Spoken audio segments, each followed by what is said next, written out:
Nakakabahala ang mga pahayag na narinig natin itong mga nakarang araw. Nandyan ang walang pakundangang pagmumura at ang pagbabanta ng planong ipapatay ang ilan sa atin. Kung ganun na lang kadali ang pagplano sa pagpatay ng isang presidente, paano pa kaya ang mga pangkaraniwan na mamamayan? Yung ganyang kriminal na pagtatangka ay hindi dapat pinapalampas. Yan ay aking papalagan. As a democratic country, we need to uphold the rule of law.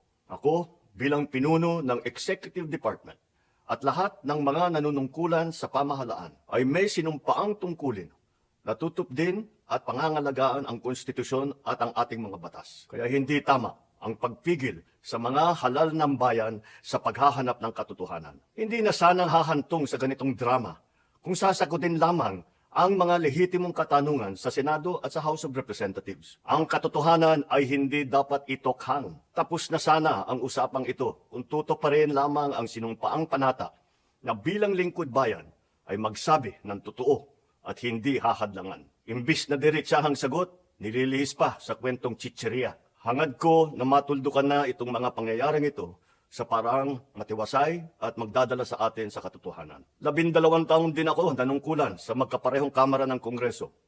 Batid ko ang kapangyarihan iginawad sa kanila ng taong bayan at ng ating konstitusyon. Dahil dito, iginagalang ko ang kanilang gawain bilang isang independenteng sangay ng ating republika. Kahit ang buong executive branch, lahat ng mga ahensya, ay hindi nakakaligtas at parating sumasailalim sa kanilang masusing pagsusuri. Bilang isang bansa, marami tayong mga paghamon na dapat harapin at mga suliraning dapat bigyan ng lunas. Sa kabila ng mga pambabatikos, nakatuon ang aking pansin sa pamamahala. Ngunit, hindi natin ikokompromiso ang rule of law. Kailangan manaig ang batas sa anumang sitwasyon, sino man ang tamaan. Kaya hindi ko hahayaan magtagumpay ang hangarin ng iba na hatakin ang buong bansa sa burak ng politika. Igalang natin ang proseso.